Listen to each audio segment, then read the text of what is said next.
이제 오늘 열왕기를 이제 마지막 마치게 되는데, 지난주에는 뭘 살펴봤냐면 이스라엘의 이제 멸망, 북이스라엘의 멸망을 살펴봤습니다. 그렇죠?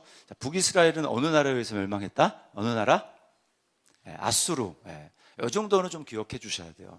수요일 날 성경 공부했다 그러는데 북이스라엘이 뭐고 그다음에 아수르가 뭐고 막 이러면 성도들이 좀 깔볼 수 있어요. 그러니까 여러분이 북이스라엘은 이 아수르에 의해서 망했다. 그래서 제가 지난 시간에 말씀을 드렸지만,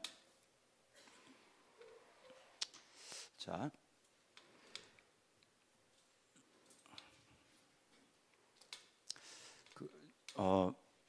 이제 그 열왕기 시대에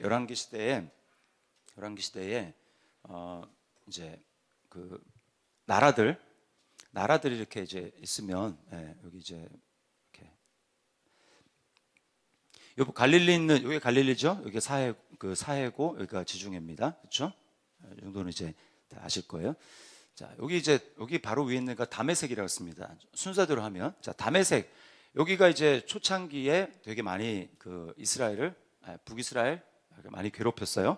왜냐하면 북이스라엘이 바로 위쪽에 있으니까, 분열왕국 시대에 이제 나눠줬잖아요. 그러니까 바로 위에 있기 때문에 아람이 이제 북이스라엘을 되게 괴롭혔습니다. 그리고 이제 요거는 이제 번외를 얘기를 하는 거, 이렇게 이제 나눠지면 여기가 이제 이스라엘이고, 여기가 이제 유다잖아요. 유다. 그러면 이제 이스라엘이랑 유다 사이에 계속해서 전쟁이 있었단 말이죠. 계속해서 전쟁이 있었습니다.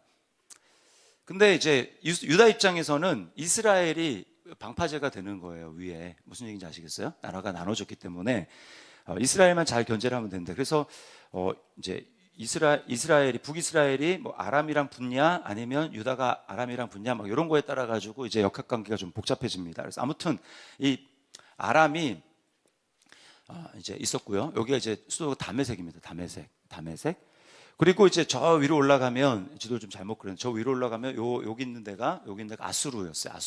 아수르. 아람, 아수르. 순서가 이렇게 됩니다. 아수르. 그 다음에 아수르에 의해서 이스라엘이 멸망하잖아요. 그죠? 멸망하고, 그 다음에 이제 한 140년 정도 이후에 이제 유다가 오늘 멸망하게 되는 것을 우리가 보게 될 텐데, 그 유다의 멸망은 어디입니까? 여기는 바벨론이에요. 바벨론. 그래서 아람, 아수르, 바벨론 이렇게 됩니다. 위로 이렇게 쭉 더 먼 나라에 의해서 이스라엘은 이제 아수르입니다. 이 정도는 좀 이제 아시면 좋겠다. 모르셔도 신앙생활하는데 전혀 지장이 없지만, 그러나 좀 아시면 성경을 읽을 때 아주 도움이 됩니다. 오늘은 그래서 18장부터 25장인데 이제 이스라엘이 지난번에 망했잖아요. 그러니까 이제 유다만 살펴보면 되는데, 이스라엘이 멸망할 때의 이스라엘의 마지막 왕이 누구였죠? 선지자랑 이름 똑같은 왕 있었죠? 호세아. 멸망할 때 왕이 호세아고, 그 다음에 요 호세아가 멸망할 때, 북이스라엘이 멸망할 때 유다의 왕은 히스기야였어요. 히스루, 제일 끝에. 그래서 히스기야가 다스리고 있었다. 자, 이제 그러면 멸망했고, 이제 이스라엘은 역사 속으로 이제 사라졌고, 그 다음에 남유다가 남았는데, 이제 히스기야 시대부터 해가지고 이제 쭉 맨 마지막에 이제 시드기야로 이제 끝나죠. 시드기야로 끝나는데, 여기 이제 살펴볼 건데요. 지금 우리는 멸망의 초점이 있기 때문에 제가 살펴볼 것은 좋은 왕이 아닙니다. 유다 왕의 좋은 왕이 아니고, 선한 왕이 아니고 악한 왕을 살펴보는데, 그래서 오늘 이 본문을 택한 거예요. 21장. 악한 왕 중에 끝판왕이 바로 오늘 살펴본 므낫세입니다. 그래서 히스기야를 사이에 두고, 히스기야의 아버지도 악한 왕이었거든요. 굉장히 악한 왕. 유다 역사에서 두 번째로 악한 왕. 이게 이제 거기 좀 잘못됐어요. 남유다의 멸망 이후 1번하고 멸망에 결정적 영향을 미친 므낫세라고 하고 괄호하고 요아스라고 되는데 그 잘못됐습니다. 아하스입니다. 아하스. 히스기야의 아버지는 아하스라는 사람이에요. 그리고 히스기야가 다스린 다음에 히스기야의 아들이 누구냐면 므낫세. 오늘 읽은 므낫세. 자, 이렇게 되는데, 우리의 초점은 좋은 왕이 아니고 악한 왕입니다. 그래서 제일 최악의 왕, 이 므낫세 1번, 그 다음에 아하스 2번, 이 정도 알고 있습니다. 히스기야, 좋은 왕인 유다 역사에서 역대급으로 선한 왕 중이었던 하나인 히스기야, 그 앞뒤로 아버지랑 아들이 완전히 나라를 다 말아먹었습니다.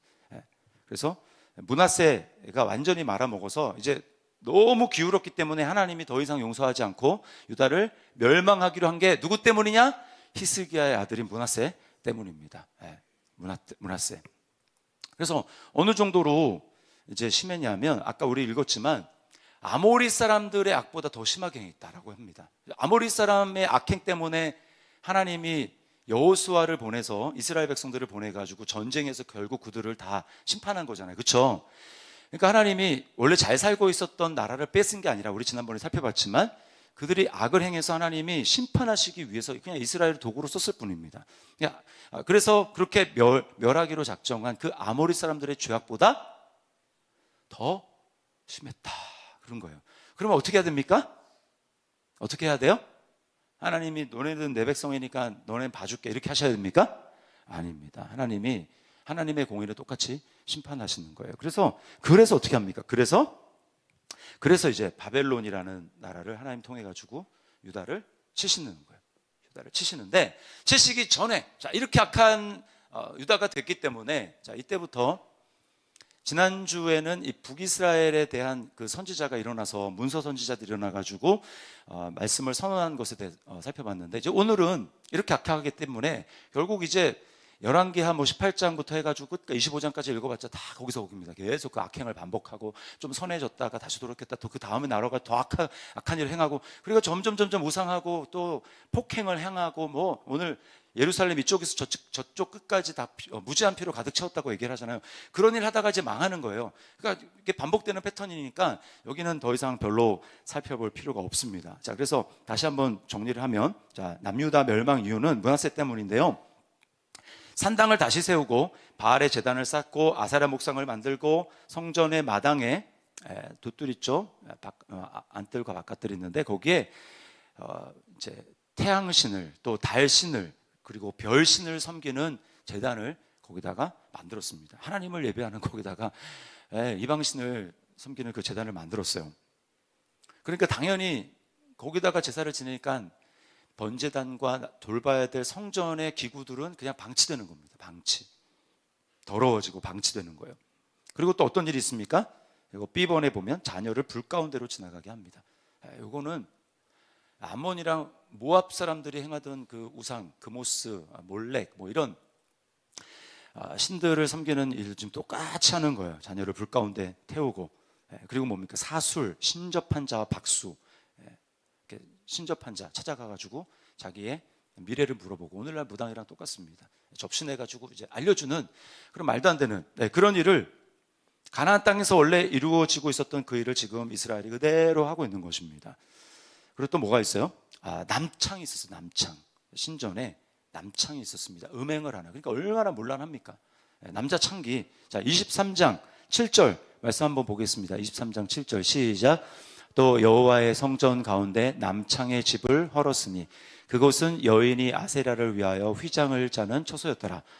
요 므낫세가 그렇게 했었는데 그 다음 때에 요시아라고 하는 그 임금이 나와가지고 그 남창의 집을 헐었다. 그러니까 므낫세 시대는 그게 있었다는 거예요. 이 정도로 타락했습니다. 그리고 이제 아까 살펴봤지만 무죄한 피로 가득 채웠습니다. 이게 남유다가 멸망한 직접적인 결정적인 이유예요. 하나님의 이제 심판이 야고보서 1장 15절인가 그거 보면 욕심이 잉태한즉 뭐를 낳고?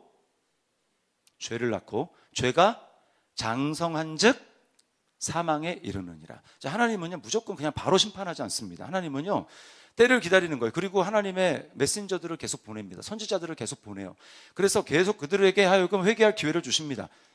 그러나 그들이 계속해서 회개하지 않고 죄를 쌓고 하면 결국은 딱 봤을 때 자, 여기서 이제 기울었는데 이렇게 기울다가 돌이키면 괜찮은데 이렇게 기울어가지고 완전 이제 기울다 그러면 이제 하나님이 치시는 겁니다. 이게 성경 곳곳에서 다니엘 넘어가면 메네메네 데겔 우바르신이라고 나오죠. 벨사살 왕. 그렇게 해서 하나님이 칩니다. 왜냐하면 저울에 딱 달아보는 거예요. 저울에 하나님이 딱 달아봐서 아니다, 이제 더 이상 안 된다라고 하면 그때 하나님이 치는 겁니다. 사망에 이르는, 심판에 이르는 죄의 분량까지 채울 때 하나님이 그때서 심판하신 거예요. 그러면 그 전까지는 어떻게 합니까? 하나님 계속 보내는 거예요. 계속. 뭘 보내요? 말씀을 보내는 겁니다. 선지자들을 계속해서 보내는 겁니다.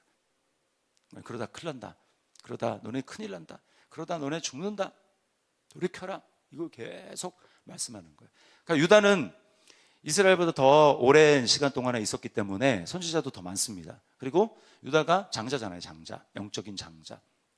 성전도 거기 있고, 다윗에게 약속한 하나님의 언약도 다윗이 유다 지파니까, 그렇죠? 그러다 보니까 하나님이 선지자도 더 많이 보내세요. 자, 먼저 선지자 이사야입니다. 이사야. 자, 그래서 아가, 지난주에 우리 성경 목록했죠. 아가, 갑자기 왜 아가 이러시면 안 되고, 자, 아가, 그 다음에 뭐예요? 이사야 나오는 거예요. 이사야. 네. 잠언, 시편, 잠언, 전도서, 아가, 이렇게까지 시가서 딱 나온 다음에 그 다음에 선지서로 넘어갑니다. 이사야 맨 먼저 나오는 거예요. 그래서 이사야, 그 다음 뭐예요? 예레미야 애가는 예레미야니까 에레미야 애가, 그 다음에 에스겔, 다니엘, 호세아는 이제 지난주에 살펴봤죠. 그건 이스라엘이에요.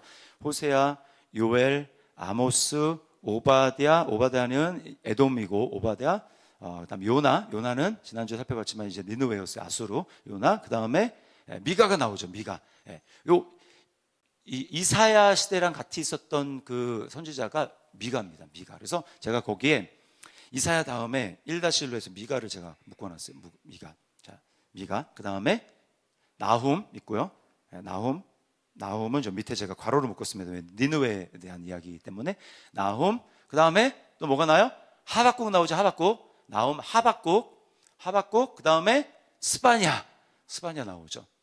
학계, 스가랴, 말라기는 이제 다음에, 요건 더 뒤의 시대이니까 요거는 이제 포로로 돌아온 다음에 그때 제가 말씀을 드릴 거고, 자, 오늘은 이사야, 미가, 예레미야, 하박국, 그 다음에 스바냐, 에스겔까지입니다. 다니엘은 조금 성격이 다르기 때문에 여러분들 다니엘은 그냥 제가 따로 말씀을 안 드리려고 합니다. 포로로 잡혀가서 에스겔이랑 같이 다룰 거예요. 자, 하나님의 선지자를 이렇게 계속해서 보내십니다. 그래서 이사야를 통해서 하나님이 뭐라고 말씀하냐면, 자, 이사야, 하나님을 버리고 알지 못했다고 탄식을 합니다. 이사야 1장 1절로 4절 말씀을 자, 우리 같이 한번 읽어보겠습니다. 시작. 유다왕 우시아와 요담과 아하스와 히스기야 시대에 아모스의 아들 이사야가 유다와 예루살렘에 관하여 본 계시라. 하늘이여 들으라, 땅이여 귀를 기울이라. 여호와께서 말씀하시기를 내가 자식을 양육하였거늘 그들이 나를 거역하였도다. 소는 그 임자를 알고 나귀는 그 주인의 구유를 알건만은 이스라엘은 알지 못하고 나의 백성은 깨닫지 못하는도다 하셨도다. 슬프다 범죄한 나라요, 허물진 백성이요, 행악의 종자요, 행위가 부패한 자식이로다. 그들이 여호와를 버리며 이스라엘의 거룩한 이를 만홀히 여겨 멀리하고 물러갔도다.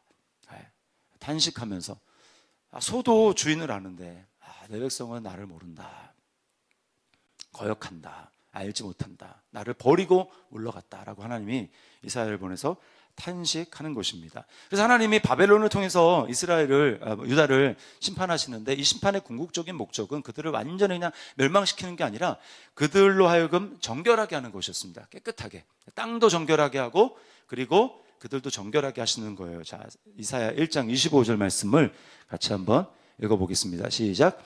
내가 또 내 손을 내게 돌려 내 찌꺼기를 잿물로 씻듯이 녹여 청결하게 하며 내 혼잣물을 다 제하여 버리고 라고 얘기합니다. 하나님이 잿물, 양잿물, 비눗물입니다. 그걸로 너를 씻어서 너희 안에 있는 그 불순물, 그것을 내가 다 제하는 것, 그것이 내가 너에게 하고자 하는 바다라고 이야기를 하시는 거예요. 자, 이게 이제 이사야를 통해서 하나님이 주시는 메시지였고요. 뭐 이게 깊이 들어가면 뭐 한도 끝도 없기 때문에 제가 스토리 중심으로 해서 딱 필요한 몇 가지만 말씀을 드립니다. 자, 그리고요, 미가 선지자는 미가는 이제 사실은 이스라엘이 멸망 직전에 이스라엘과 유다 동시에 말했어요. 근데 분량이 유다가 좀 많습니다.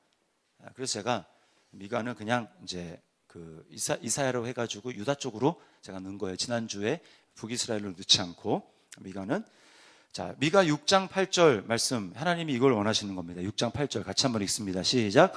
사람아, 주께서 선한 것이 무엇임을 내게 보이셨나니 여호와께서 내게 구하시는 것은 오직 정의를 행하며 인자를 사랑하며 겸손하게 네 하나님과 함께 행하는 것이 아니냐. 네. 하나님이 이거를 보여주셨다라는 거예요. 선한 것이 무엇이냐? 정의를 행하며, 공의를 행하며 인자를 사랑한다. 여러분, 여기서 한글은 이제 그래서 조심을 해야 됩니다. 인자라고 하니까 어떤 분은 이제 교육자임에도 불구하고 인자를, 신약 시대에 오면은 또 이제 에스겔과 다니엘에 보면은 인자가 나옵니다. 인자. 이건 사람의 아들이죠. 여기서 하나님이 공의를 행하고 정의를 행하며 인자를 사랑하며라고 할 때는 이 인자가 아니죠. 이 인자는 나중에 누가 됩니까? 예수님 자기를 인자라고 일컬었잖아요. 여기서 그 미가에서 얘기하는 6장 8절에서 얘기하는 인자는 이 인자가 아니고요. 인자가 아니고 헤세드를 얘기합니다. 헤세드. 하나님의 언약적인 사랑. 끝까지 책임지시는 하나님의 언약적인 사랑.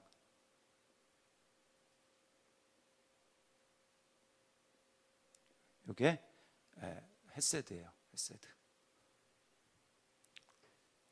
헤세드. 언약적인 사랑. 이거를 행하라는 거예요. 룻기에 이것을 행했던 사람이 룻이고요. 나오미에 대해서 인자를 행했죠. 버리지 않고 끝까지 이제 책임지며 어머니를 따라갔습니다. 그리고 룻에 대해서는 보아스라는 사람이 또 인자를 행했죠. 인자를 행한, 헤세드를 행한 사람이 나옵니다. 하나님이 원하는 건 그거예요. 하나님을 아는 사람은 헤세드, 하나님의 성품을 닮아서 하나님의 그 언약적인 사랑 포기하지 않고 끝까지 사랑하시는 그 사랑을 가지고 행하기를 하나님이 원하신다라는 겁니다. 이게 공의랑 연관되어 있어요. 하나님의 사랑과 공의는 연관되어 있는 것입니다. 이게 이제 십자가에서 나타난 거죠. 이걸 하나님이 원하시는데 유다도 그렇고 이스라엘도, 망한 이스라엘도 그렇고 이거를 버린 거죠. 하지 않는 거죠. 하나님을 버리면 이렇게 됩니다. 자, 그러면 이제 거기 곁다리로 나오는 게 나홈인데요. 나홈. 자, 나홈이니까 니 이렇게 되는 거예요. 니은이니까 나홈은 니느웨, 이렇게 여러분이 외우시면 좋겠습니다. 자, 니느웨에 대한 심판을 담고 있습니다. 그래서 이제 아수르가 멸망하기 바로 직전에 니느웨는 곧 아수르죠. 아수르의 수도예요. 그래서 이게 요나랑 이제 짝꿍이 되는데 요나보다 한 100년 정도 뒤에 미가 선지자가 이제 예언을 한 겁니다. 근데 요나는 뭐예요? 뭔가 끝에가 회개하고 뭔가 희망이 있잖아요. 그죠? 근데 니느웨가 끝까지 회개하지 않았어요. 그래서 나홈에는 심판의 메시지만 있습니다. 자, 나홈 그냥 곁다리로 살펴보는 거예요. 자, 이런 게 있구나. 나홈 1장 1절과 2절 말씀 같이 한번 읽습니다. 시작. 니느웨에 대한 경고 곧 엘고스 사람 나훔의 묵시에 그리라. 여호와는 질투하시며 보복하시는 하나님이시니라.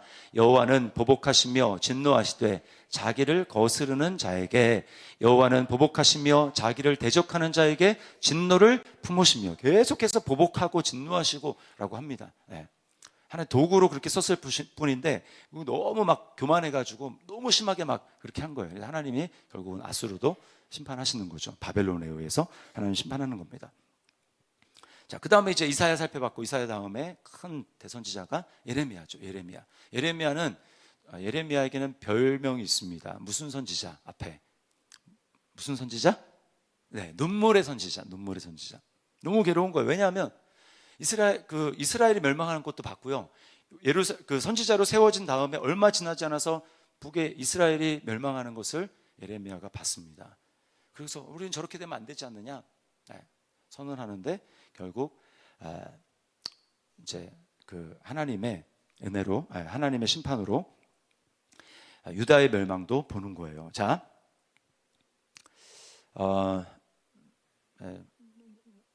정정합니다. 이스라엘의 멸망은 보지 못했어요. 이스라엘 멸망이 있다는 것을 이제 얼마 지나지 않아서 그 예레미야가 알게 된 거죠. 그리고 유다의 멸망을 보게 된 겁니다. 자, 왜 눈물과 고통으로 예레미야가 그랬냐면 파멸을 선포해야 되기 때문에 그런 거예요. 망한다. 진짜 망한다. 라고 하는 걸 선포해야 되기 때문에 그런 것입니다. 자, 예레미야 9장 1절 말씀을 보겠습니다. 자, 9장 1절 시작. 어찌하면 내 머리는 물이 되고 내 눈은 눈물의 근원이 들고 죽임을 당한 딸 내 백성을 위하여 주야로 울리로다. 또 16장 2절입니다. 너는 이 땅에서 아내를 맞이하지 말며 자녀를 두지 말지니라. 네. 예레미야는 이제 포로로 잡혀갈 유다가 멸망할 것을 이제 알고 있었고 하나님이 그걸 선포하라고 했기 때문에 하나님 뭐라고 하냐면 너는 결혼하지 말아라. 자식도 낳지 말아라.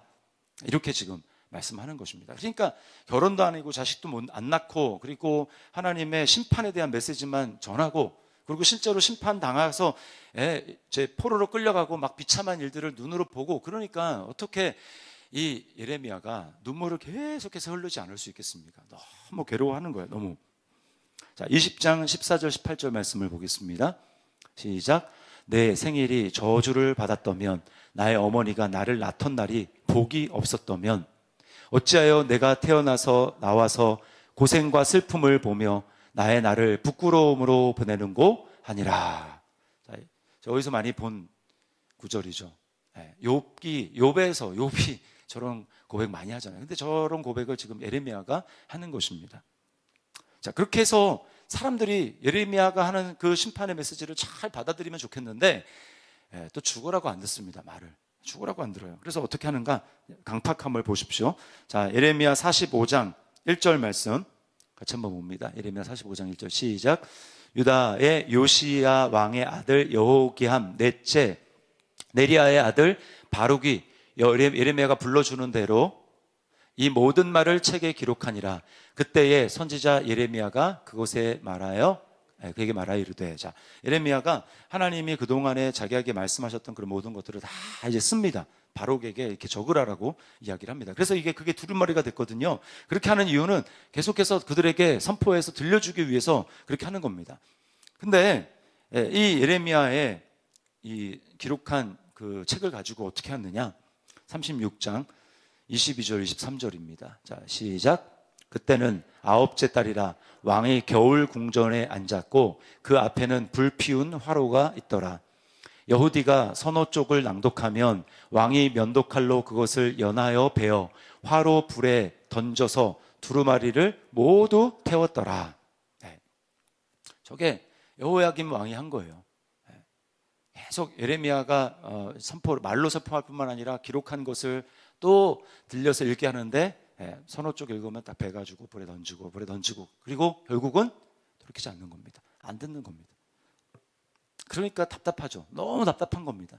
괴로움도 당하고 막 갇히기도 하고 예레미야가 막 죽인다고 협박도 받고 그런 일들을 해서 그럼에도 불구하고 목숨을 걸고 자기 결혼도 안 하고 하나님의 메시지를 선포했는데 사람들이 듣고 회개하면 얼마나 좋겠어요. 회개하지 않고 끝까지 완악한 가운데 나가는 겁니다. 그러니까 망할 때까지 예레미야 계속해서 눈물을 흘리며 탄식하면서 보낼 수밖에 없었던 거예요. 왜 안 그렇겠습니까? 그렇죠? 자, 그런 반면에 하박국은 조금 이제 다르죠. 하박국 우리가 읽어봐서 알지만 하박국은 약간 개인적인 성격입니다. 그렇죠? 이런 상황들을 보면서 하나님 앞에 막 질문을 던지는 거예요. 하나님, 나라가 지금 이 모양인데 완전히 공의가 무너지고 하나님의 이 헤세드는 찾아볼 수도 없고 말씀을 지키는 사람은 아무도 없고 이렇게 막 완전히 연약한 자가 짓밟히는 이런 시대 가운데 하나님 어떻게 이 나라가 이렇게 됐습니까? 어떻게 이 나라를 그냥 두고 보십니까? 라고 하는 하나님께 대한 질문. 하나님께 대한 크게 한 3가지 질문을 던지는 거기에 대한 하나님의 답변. 그래서 결국은 하박국이 하나님을 찬양하는 그런 일이 이제 일어납니다. 그러니까 하박국은 살짝 달라요.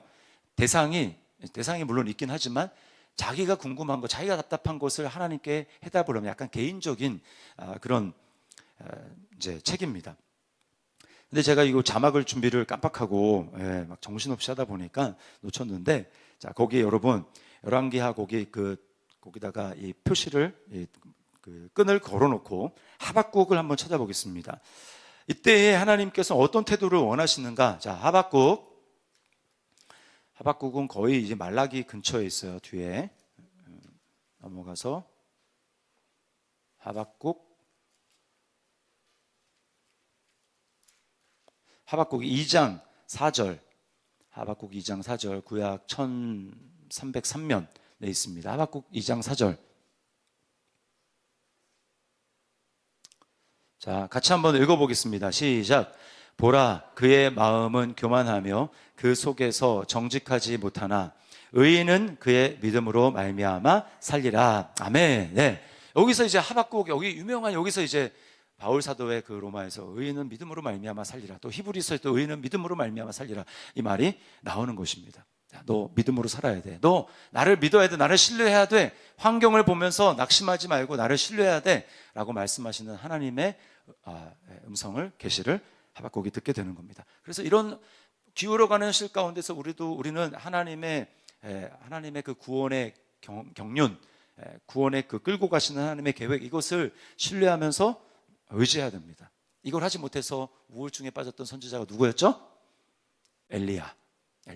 그러나 그도 나중에 하나님의 계획을 알게 되고, 하사엘의 칼을 피하는 자가 예후의 칼에 죽을 것이고 예후 칼을 피하는 자는 엘리사에 의해서 죽을 거다라고 하면서 하나님이 아합의 집을 심판할 것을 말씀하지 않았습니까? 똑같은 거예요. 하나님이 하시는 거예요. 혼자가 아니고 하나님이 다 남은 자들을 예비합니다. 7,000명 내가 남겨놨다 이렇게 얘기하잖아요. 남은 자가 있는 거예요. 그리고 하나님이 하시는 겁니다. 이 믿음을 가지고 살아야 된다. 믿음을 잃지 말아라 라고 하박국에게 말씀하는 거죠. 자, 스바냐도 찾아보겠습니다. 스바냐. 자, 스바냐, 거기도 제가 자막을 이제 준비를 안 했어요. 그래서 자, 스바냐 1장 14절 15절.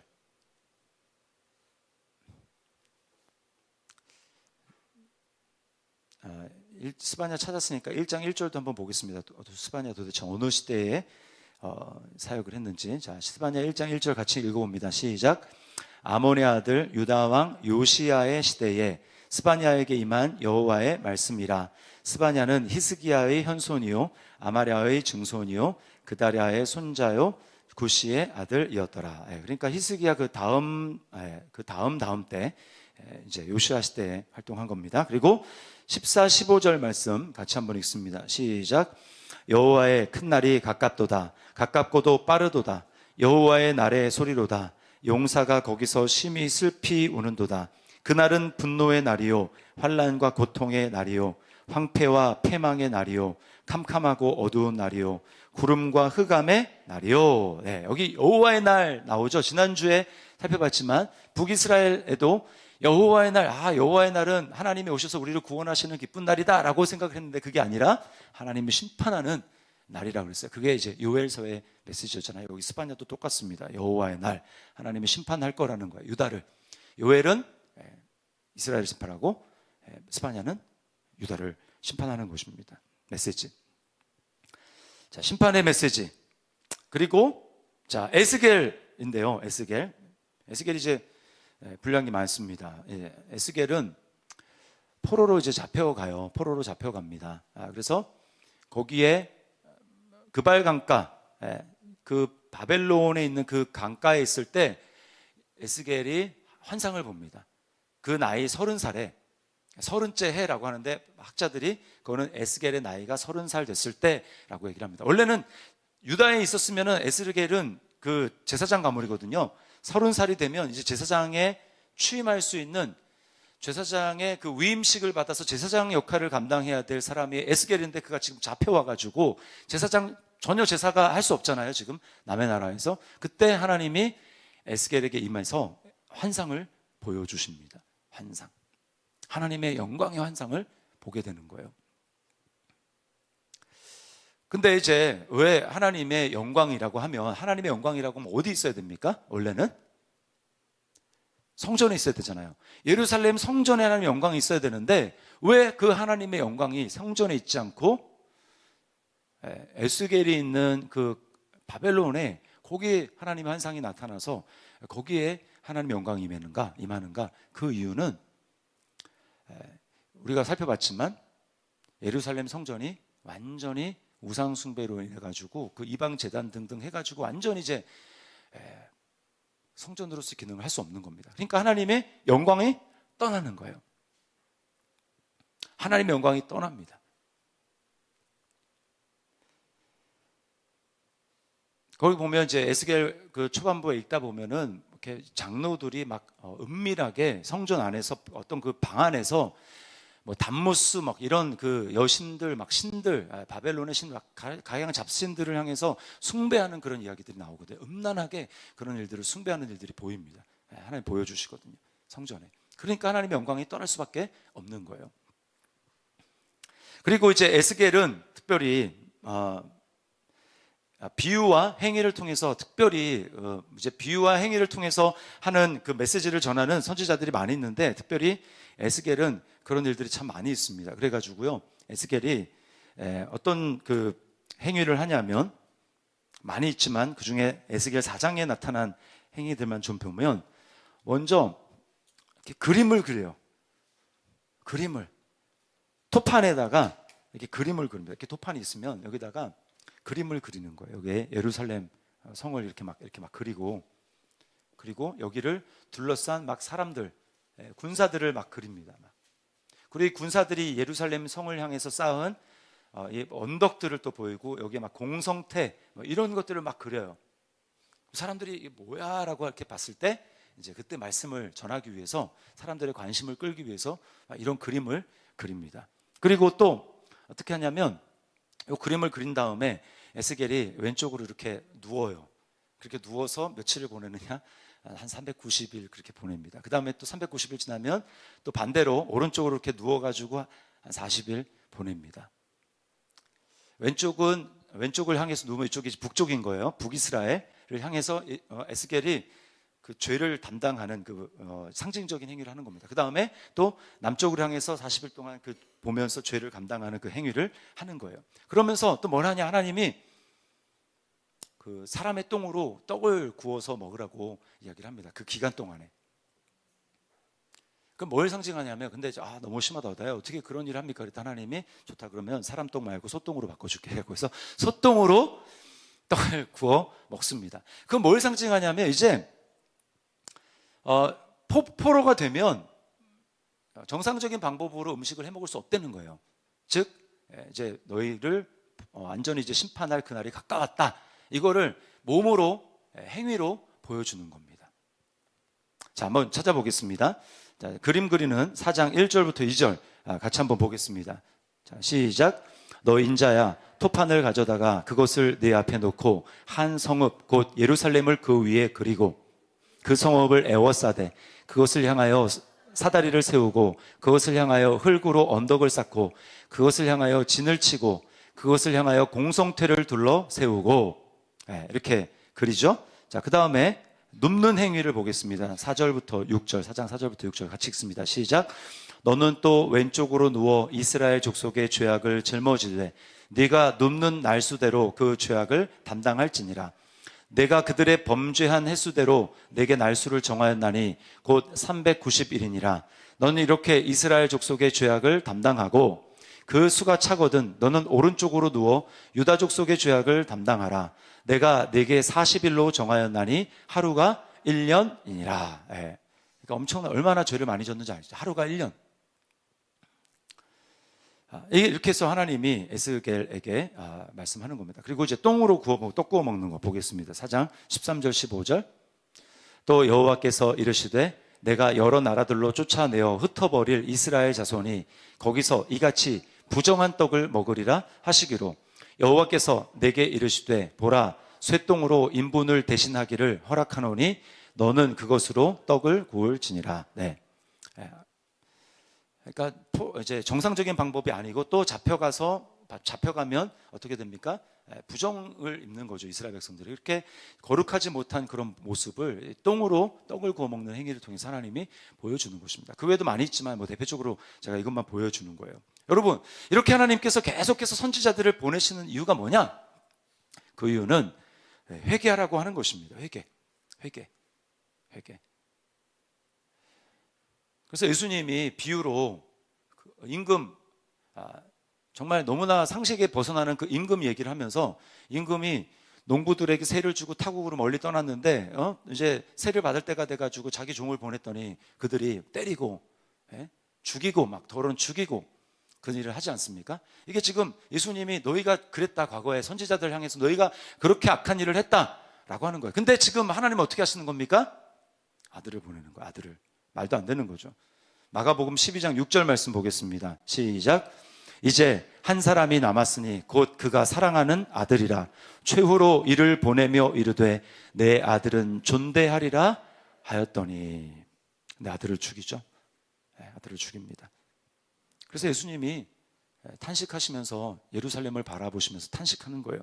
예수님의 탄식을 봅니다. 누가복음 13장 34절 말씀입니다. 시작.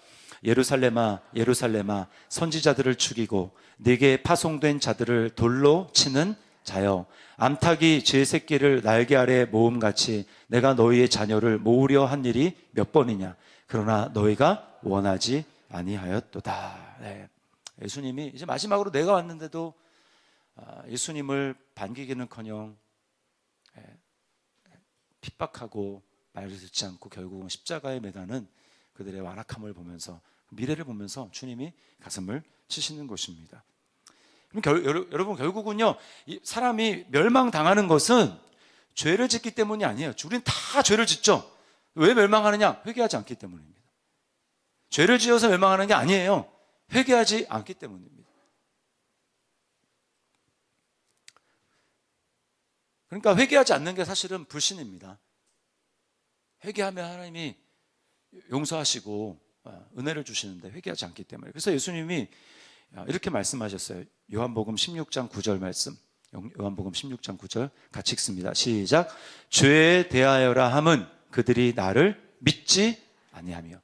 죄는 뭘 잘못해서 뭐 잘못한 많은 일들, 그것 때문에 그것이 죄가 아니라 예수님이 나의 모든 죄를 지시고 그분을 믿기만 하면, 돌이키기만 하면, 죄를 고백하기만 하면 하나님의 그 사랑이 죄보다 더 커서 우리를 용서하시는 것을 믿는 그 믿음이 없기 때문에, 믿지 않기 때문에 회개하지 않는 것, 이것이 바로 심판받는 이유라는 거예요. 여러분, 왜 유다는 아수르에게 멸망하지 않은 줄 아십니까? 왜 유다는 더 오래 갔을까? 이스라엘은 아수르에게 멸망했는데 왜 유다는 아수르에게 이렇게 되게, 아수르가 유다도 되게 이제 힘들게 했거든요. 함락당할 뻔했지만, 근데 유다가 회개를 했기 때문입니다. 성경에는 그게 잘 안 나오는데요. 예레미야에 보면 나와요. 미가 선지자의 메시지에 회개한 히스기야 왕과 유다 백성들입니다. 자, 예레미야 26장 16절부터 19절 말씀 한번 보겠습니다. 시작. 고관들과 모든 백성이 제사장들과 선지자들에게 이르되 이 사람이 우리 하나님 여호와의 이름으로 우리에게 말하였으니 죽일 만한 이유가 없느니라. 그러자 그 지방의 장로 중 몇 사람이 일어나 백성의 온 회중에게 말하여 이르기를 유다의 왕 히스기야 시대에 모레셋 사람 미가가 유다의 모든 백성에게 예언하여 이르되 만군의 여호와께서 이와 같이 말씀하셨느니라. 시온은 밭같이 경작지가 될 것이며 예루살렘은 돌무더기가 되며 이 성전에 사는 산당의 숲과 같이 되리라 하였으나 유다의 왕 히스기야와 모든 유다가 그를 죽였느냐? 히스기야가 여호와를 두려워하여 여호와께 간구하매 여호와께서 그들에게 선언한 재앙에 대하여 뜻을 돌이키지 아니하셨느냐? 우리가 이같이 하면 우리의 생명을 스스로 심히 해롭게 하는 것이니라. 아멘. 지금 뭔 얘기를 하고 있느냐면, 지금 예레미야가 멸망에 대해서 선언을 하는데 사람들이 예레미야를 이제 죽이자는 거예요. 어떻게 성전에 대해서 예루살렘 망한다고 그렇게 예언을 하느냐, 잡아서 죽여라 라고 얘기하는데, 장로들이 일어나가지고 아니다, 그렇게 하면 안 된다 그러면서 히스기야 시대에 미가라는 선지가 그 선포한 그 내용에 대해서 히스기야와 유다 백성들이 어떻게 반응했는지를 과거 역사를 돌이켜서 지금 얘기하고 있는 것입니다. 우리가 이런 일을 하면 멸망을 더 빨리 하나님의 심판을 자초할 뿐이다 라고 하는 걸 얘기하고 있는 거예요. 그러니까 뭘 보여주는 거예요? 회개하니까 하나님께 돌이키시고 살게 하신다라는 겁니다. 그러면 우리는 날마다 믿음으로 돌이키고 회개해야 될 줄 믿습니다. 그러니까 믿음 생활이란 건 다른 말로 하면 회개 생활이에요. 회개할 수 있는 놀라운 은혜를 우리에게 주셨잖아요. 예수님으로 말미암아. 자, 그래서요, 결국은 이스라엘 백성, 유다가 멸망합니다. 거기 보면 멸망 과정이 나왔어요. 1차, 2차 침공, 3차 침공, 4차 침공 나오죠. 자, 1차 침공에서 1차 포로가 발생을 합니다. 다니엘이 이때 끌려가게 돼요. 자, 다니엘 1장 1절 한번 볼까요? 자, 다니엘. 자, 시작. 유다 왕 여호야김 다스린 지 3년이 되는 해에 바벨론 왕 느부갓네살이 예루살렘에 이르러 성을 에워쌌더니 라고 다니엘이 1장 1절에 기록하고 있습니다. 자, 그다음 2차 침공이 있었고요. 이때 여호야김 왕이 포로로 잡혀가게 됩니다.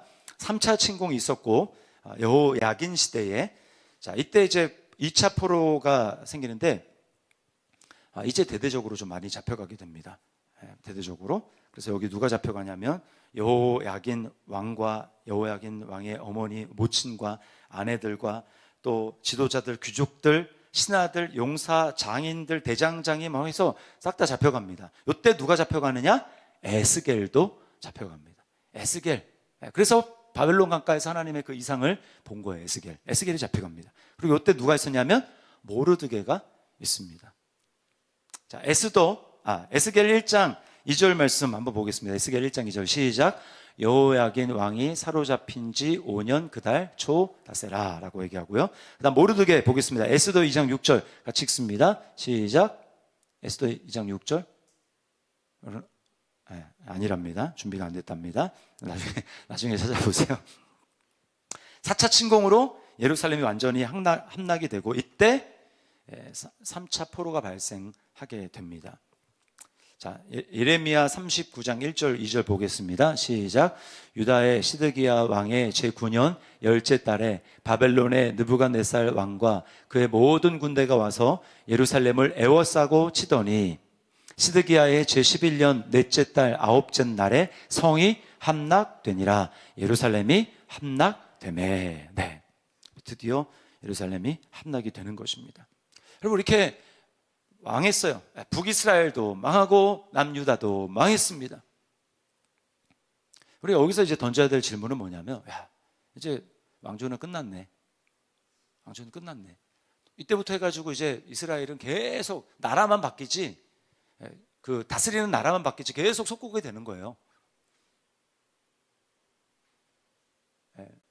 지금 그 북이스라엘은 아시리아에게 망하고 남유다는 바벨론에게 망했잖아요. 이 바벨론은 결국 어디에 망하냐면 다니엘에 나오는데 메데 바사, 줄여서 그냥 바사라, 페르시아입니다. 페르시아. 바사에게 망하고 바사는 헬라에게 망합니다. 헬라 제국. 알렉산더 아시죠? 헬라 제국에 망하고. 헬라는 어디에 망합니까? 헬라는 로마에 망합니다. 그래서 이게 어디까지 와요? 예수님 시대까지 오는 거예요. 어떤 왕이 우리를 정말 이 죄로부터 또 우상을 섬기는 그 우상으로부터 우리를 건져서 정말 하나님의 재앙과 심판이 아니라 하나님의 축복을 받게 해줄 것인가? 어떤 왕이 살펴봤는데 이스라엘 역사에는 없어요. 유다 역사에도 없습니다. 하나님은 계획이 있죠. 하나님은 다윗의 왕자에 앉을 왕을 하나님은 예비하셨다고 말씀을 합니다. 자, 이사야서 9장 6절 7절 말씀을 같이 읽습니다. 시작. 이는 한 아기가 우리에게 낳고 한 아들을 우리에게 주신 바 되었는데 그의 어깨에는 정사를 메었고 그의 이름은 기묘자라 모사라 전능하신 하나님이라 영존하시는 아버지라 평강의 왕이라 할 것임이라. 그 정사와 평강의 더함이 무궁하며 또 다윗의 왕자와 그의 나라에 군림하여 그 나라를 굳게 세우고 지금 이후로 영원히 정의와 공의로 그것을 보존하실 것이라. 만군의 여호와의 열심히 이를 이루시리라. 아멘. 저렇게 예언한 사람이 누굽니까? 누구죠? 정답 모르면 그냥 예수님 얘기하면 다 맞다 그랬잖아요. 이사야가 예언한 그 다윗의 왕자에 앉아서 영원히 공의와 정의로 다스릴 그 왕이 바로 유대인의 왕 예수 그리스도, 죽을 때 유대인의 왕 예수 그리스도라고 한 바로 예수 그리스도인 것입니다. 빌라도가 네가 유대인의 왕이냐? 예수님한테 물었더니 예수님 뭐라고 그랬어요? 네가 말하였느니라. 내가 유대인의 왕이다. 주님 말씀하시죠. 그 왕이 우리를 죄와 우상으로부터 완전히 자유하게 해방시켜주는 진정한 왕이라는 겁니다. 어떤 방법을 통해서? 이사야에서 나오는데 고난받는 종의 모습을 통해서 고난받는, 막 힘으로 하는 게 아니에요. 고난받는 종으로서 백성의 죄를 짊어진다고 말씀합니다. 자, 이사야 53장 10절과 11절 말씀을 같이 읽습니다. 시작. 여호와께서 그에게 상함을 받게 하시기를 원하사 질고를 당하게 하셨은즉 그의 영혼을 속건 제물로 드리기에 이르면 그가 씨를 보게 되며 그의 날은 길 것이요 또 그의 손으로 여호와께서 기뻐하시는 뜻을 성취하시리로다. 그가 자기 영혼에 수고한 것을 보고 만족하게 여길 것이라.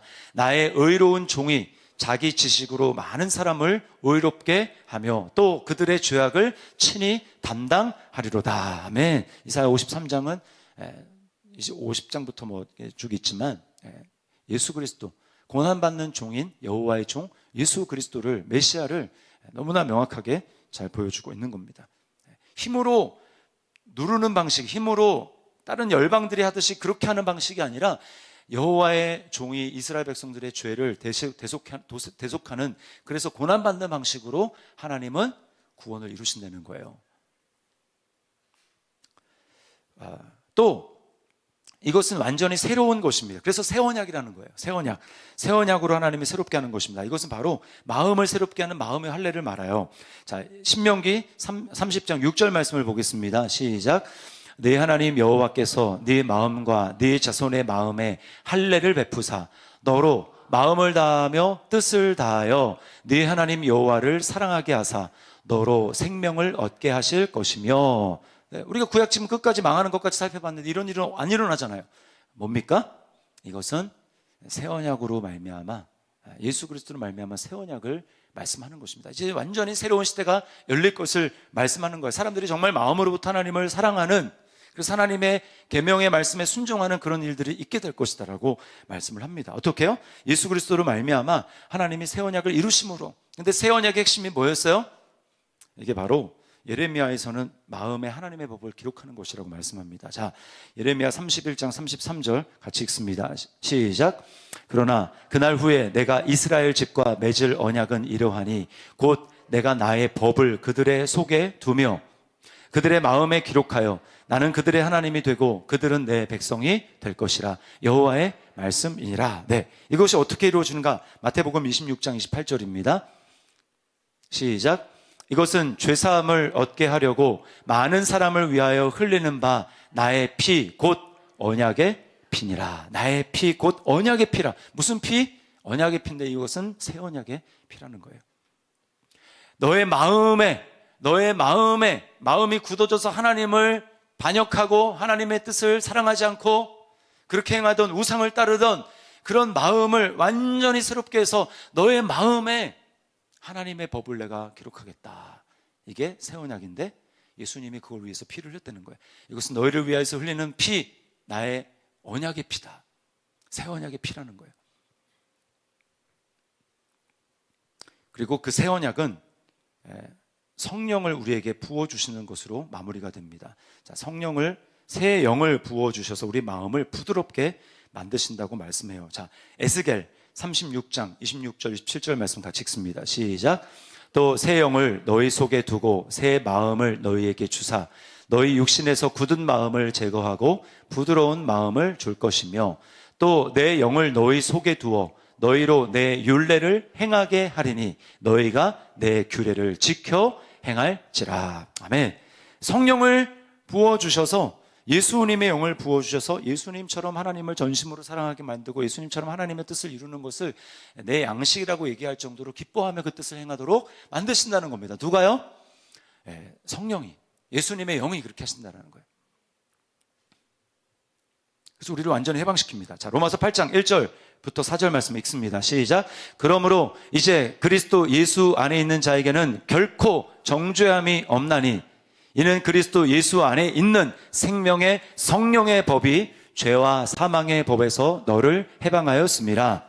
율법이 육신으로 말미암아 연약하여 할 수 없는 그것을 하나님은 하시나니 곧 죄로 말미암아 자기 아들을 죄 있는 육신의 모양으로 보내어 육신의 죄를 정하사 육신을 따르지 않고 그 영을 따라 행하는 우리에게 율법의 요구가 이루어지게 하려 하심이라. 아멘. 네. 놀라운 일이 지금 우리가 그런 시대를 살아가고 있는 것입니다. 얼마나 감사합니까? 우리가 성령을 받은 사람으로서 지금 새 언약의 백성으로 살아가고 있다는 게 얼마나 감사한 일이에요. 마지막에 이제 회복된 미래의 모습은 어떤 것인가? 자, 완전한 하나님의 임재를 회복하게 된다고 얘기를 합니다. 자, 이게 에스겔에서는 성전의 환상으로 보여줍니다. 자, 에스겔 43장 4절 5절 말씀 볼게요. 시작. 여호와의 영광이 동문을 통하여 성전으로 들어가고 영이 나를 들어 데리고 안뜰에 들어가시기로 내가 보니 여호와의 영광이 성전에 가득하더라. 네, 잘 보십시오. 아까는 성전에서 여호와 영광이 떠났다 그랬어요. 왜? 거기 우상 숭배가 가득하고 하니까 하나님이 더 이상 거기 계실 수가 없는 거예요. 여호와의 영광이 떠났어요. 성전에서, 예루살렘 성전에서 떠났어요. 그러나 이제 여호와 영광이 다시 어디로 회복됐냐 하면 에스겔이, 이건 예루살렘 성전을 얘기하는 게 아니고요, 에스겔이 본 환상에서 나타난 성전입니다. 그 성전에 여호와의 영광이 동쪽 문을 향해서 들어오신다는 거예요. 들어와서 성전에 여호와의 영광이 가득 찼다라고 이야기를 하시죠. 이건 마지막 때에 이루어질 하나님 나라를 얘기를 하는 것입니다. 그리고 성읍도 회복이 돼요. 성읍도 거기에 여호와 삼마라고 말씀하십니다. 자, 에스겔 48장 35절 말씀 같이 보겠습니다. 시작. 그 사방의 합계는 18,000척이라 그날 후로는 그 성읍의 이름을 여호와 삼마라 하리라. 네, 여호와 삼마 무슨 뜻이냐면 여호와가 거기 계신다라고 하는 뜻입니다. 여호와 삼마, 여호와가 거기 계신다. 이제 성전에만 계시는 게 아니라 그 성읍 전체에 여호와가 거기 계신다. 여호와 삼마라고 하는 거예요. 그게 언제 이루어지느냐? 계시록에서 이루어집니다. 요한계시록 21장 3절 말씀을 같이 한번 읽습니다. 시작.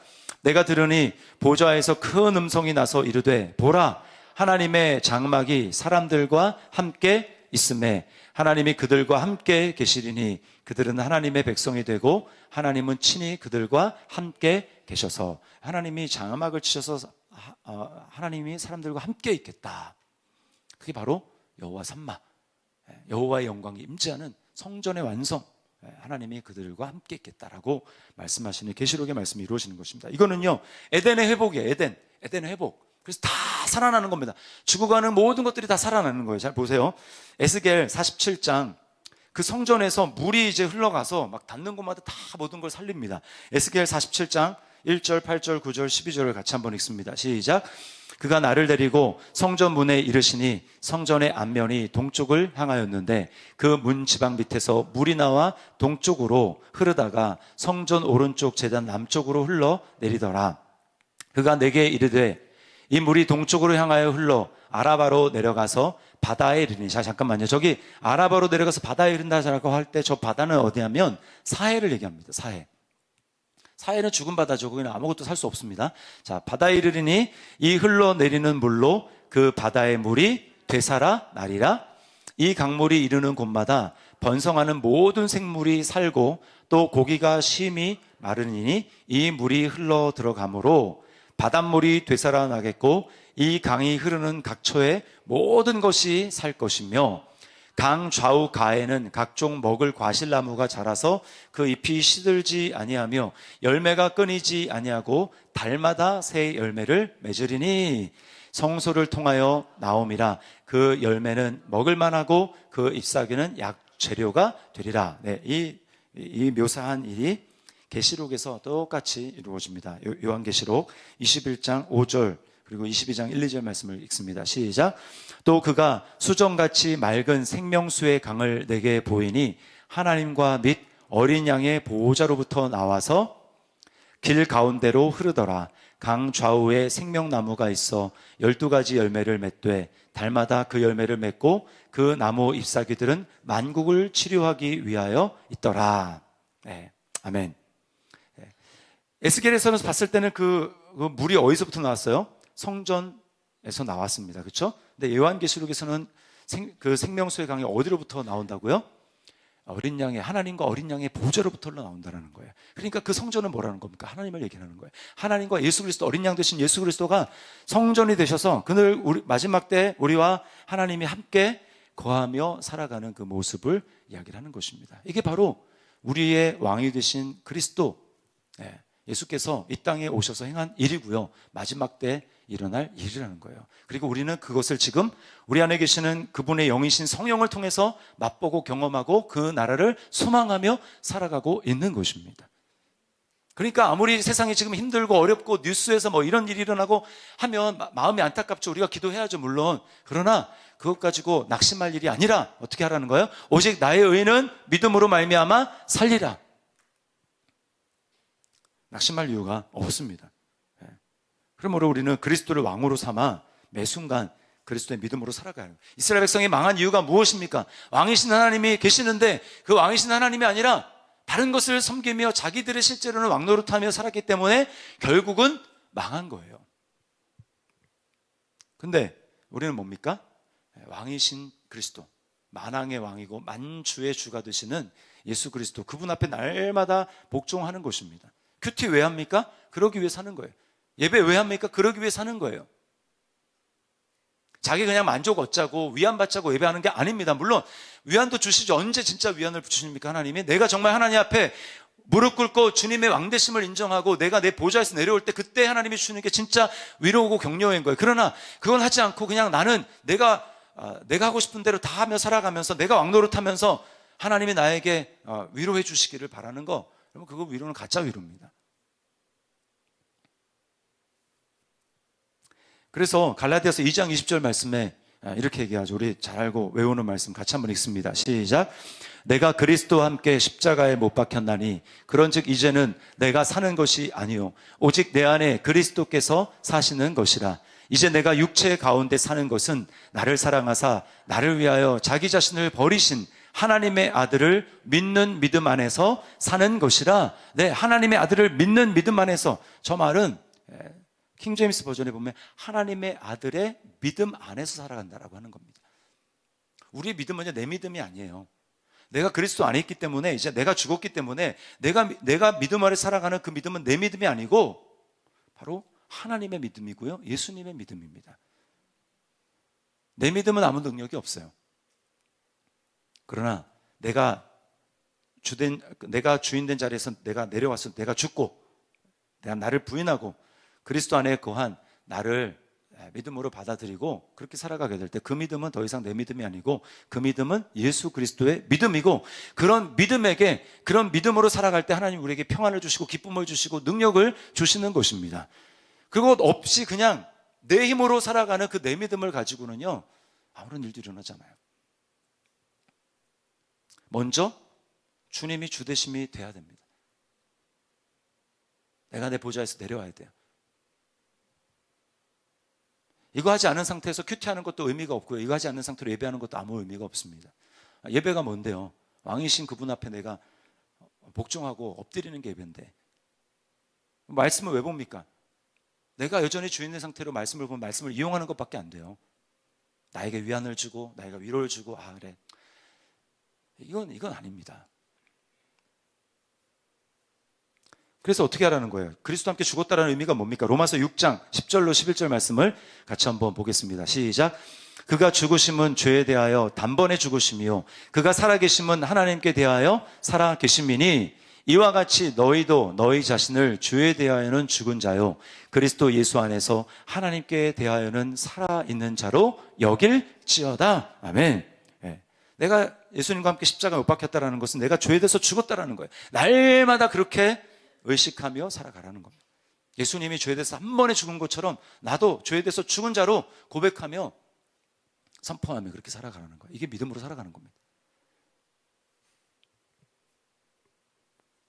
그리고 또 어떻게 살아야 됩니까? 새 언약, 신약 백성으로 성령의 인도하심을 따라 순종하는 삶입니다. 성령을 의식하고 성령의 인도하심을 따라서 살아가야 되는 거예요. 안 그러면 성령 왜 받았습니까? 히브리서 3장 7절, 8절, 13절 말씀을 같이 읽습니다. 시작. 그러므로 성령이 이르신 바와 같이 오늘 너희가 그의 음성을 듣거든 광야에서 시험하던 날에 거역하던 것 같이 너희 마음을 완고하게 하지 말라. 오직 오늘이라 일컫는 동안에 매일 피차 권면하여 너희 중에 누구든지 죄의 유혹으로 완고하게 되지 않도록 하라. 뭐 얘기합니까? 성령이 이른 바와 같이, 성령이 이르신 것 같이 너희가 그 음성을 듣거든 너의 고집을 세게 하지 말라는 거예요. 너의 생각대로 그 고집을 주장하지 말라는 겁니다. 내 생각을 내려놓고, 이게 자기 부인이죠. 내 생각을 내려놓고 그 음성에, 하나님의 인도하심에 순종하라는 거예요. 말씀을 들을 때 하나님 우리에게 감동 주실 수 있고, 기도할 때 감동을 주실 수 있고, 예배하고 찬양할 때 하나님 우리에게 어떤 감동을 주실 수 있습니다. 그 감동에 순종하라는 거예요. 그게 성령을 따라 행하는 삶입니다. 이스라엘 백성들이 얼마나 했습니까? 음성을 들었는데도 거기에 마음이 완고해져서 순종하지 않았거든요. 오늘날 우리는 성령을 받았는데 우리는 어떻게 살고 있습니까? 성령님의 인도하심과 그 감동에 순종하며 살아가고 있습니까? 아니면 성령은 성령이고 내 안에 있고 실제로 살아가는 거는 내 생각대로, 내 기분대로, 환경에 보여지는 대로 거기에 반응하면서 그렇게 살아가는 거, 여러분 그것은 뭐예요? 그의 음성을 들음에도 불구하고 너희가 완고하게 행하는 것입니다. 내 생각대로 행하는 거예요. 자기 고집대로 행하는 겁니다. 그건 성령님을 근심하게 하는 것이고요, 내 안에 성령의 불을 꺼트리는 거예요. 꺼트리는 거. 계속 그렇게 되면 성령님이 이제 말씀 안 하십니다. 우리는 새 언약 백성이라는 걸 기억해야 돼요. 새 언약은 그냥 예수 피로 죄 용서 받았다, 나는 천국 간다, 이거 아닙니다. 이거로 끝나는 것 아니고 어떤 거예요? 성령까지 가는 거니까 성령을 받아서 이제는 날마다 성령님과 동행하시면서 하면서 성령의 인도하심을 따라서 나의 주됨, 내가 왕노릇하려는 것 성령으로 억누르고 제압하고 부인하고 십자가 지고, 그리고 내 안에 살아계신, 그렇게 살아갈 때 내 안에 예수 그리스도가 드러나는 거예요. 그럴 때 전도도 되는 겁니다. 특별히 가족 전도. 맨날 자기가 충만한데 어떻게 전도가 되겠습니까? 나랑 다를 게 없는데. 엄마 봤더니 뭐 자기랑 별로 다를 게 없어. 교회 좀 자주 가는 거 외에는. 이러면 안 된다니까요. 우리 새 언약 백성으로 살아갈 수 있기를 주님의 이름으로 축원합니다. 네, 우리 같이 한번 기도하겠습니다.